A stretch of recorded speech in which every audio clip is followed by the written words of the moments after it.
ఇల్లంతా తిరిగానురా, ఒక్క 100 రూపాయలు దొరకలేదురా. మీ అమ్మని అడిగాను, ఇవ్వనంది. అందుకే నిన్ను వెతుక్కుంటూ వచ్చానురా. అందుకని పొలం పనులు చేసుకుందామని వచ్చావా? చిచ్చే, ఏం మాట్లాడుతున్నావు నువ్వు? చెట్టంత కొడుకు నువ్వు ఉండగా నేనేంటి పొలం పని చేయడం ఏంట్రా? ఏం మాట్లాడుతున్నావు నువ్వు? మరెందుకు వచ్చావు? అరే, మనసేం బాలేదురా. ఓ 100 ఇస్తే మందే ఎత్తాను. నిన్న ఆనందంలో తాగావు కదా.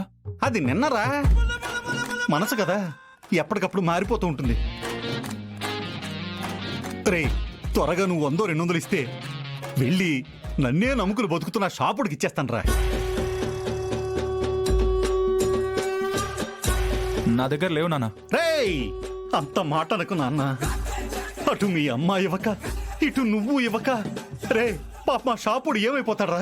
పొలానికి వస్తే ఎవరైనా డబ్బులు తీసుకొస్తారా చెప్పు? రే, నువ్వంత మాట అనకరా. చూడరా, ఏదో జేబులో పెట్టుంటో చూడరా, 100-200 ఉంటుంది చూడరా, చూడరా. ఆద్య అమెరికా వెళ్ళిపోతుందనే బాధలో నేనుంటే నువ్వేంటి నాన్న? రేయ్, నాకు బాధగానే ఉందిరా. ఆ బాధలోనే నాకు మందు తాగాలనిపిస్తుందిరా. నన్ను విసిగించుకో, నా దగ్గర లేవు. సీను, రేయ్, ఏంటి మనిషి ఇంకా రావట్లేదు? కోటరు మందుకు డబ్బులు ఇవ్వని కొడుకు, భర్త బాధ అర్థం చేసుకోలేని భార్య. ఇలాంటి వాళ్ళతో నాలాంటి వాళ్ళు ఎలా ఎలా బతకాలి? ఛే! నన్నే నమ్ముకు నా షాపు వాడిని ఎలా బతికించాలి? ఇలాంటి భార్య బిడ్డలు ఇచ్చినందుకు దారిలో ఒక 100 పడేసి నువ్వైనా నా బాధ తీర్చు స్వామి. హే భగవాన్! ఏంటి సార్ ఇంకా అరుపులు వినిపించట్లేదు? అసలు అరుస్తుందంటారా?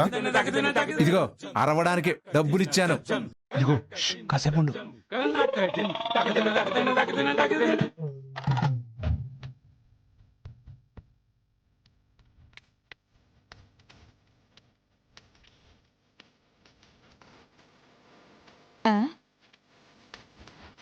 ఏంటి తన మావగారికి మావగారిలా ఉన్నాడు?